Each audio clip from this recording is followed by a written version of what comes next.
Okay, I've just shown you how a script kiddie could destroy your multi-thousand-dollar Cisco Enterprise class switch. But what can you do to protect your network?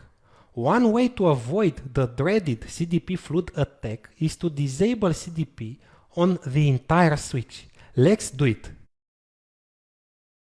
This is the console connection to the switch. conf-t and now CDP run. CDP was disabled globally. Do show CDP traffic. And you notice that CDP is not enabled. However, sometimes you don't want to disable CDP entirely. Another way is to pick specific interfaces and disable CDP on those interfaces only. Do show IP interface brief. Let's see the interfaces. Okay. And I want to disable CDP on fast Ethernet 0/1. Interface fast Ethernet 0/1. No CDP enable. I've just disabled CDP on that interface only. But what if you don't want to disable CDP at all?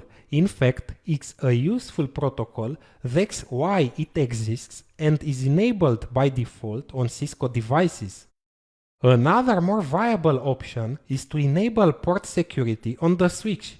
This will protect the switch by limiting and identifying MAC addresses that are allowed to access a port.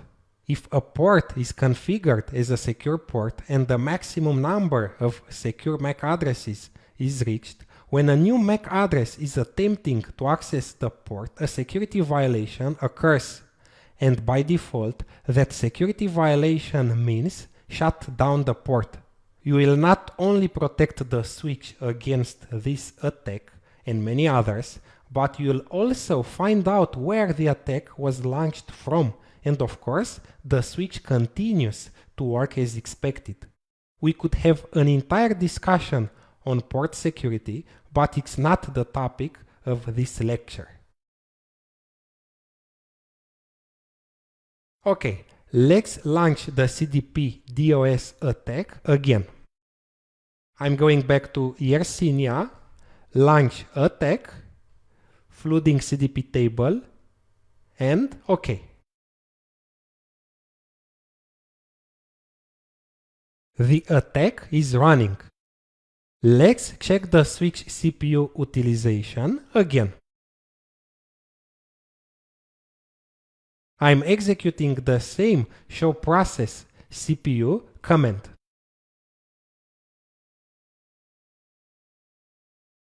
And the CPU utilization for 5 seconds is only 5%.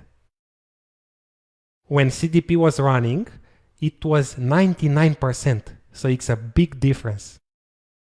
Congratulations! You've just learned how to protect your Cisco devices against CDP attacks.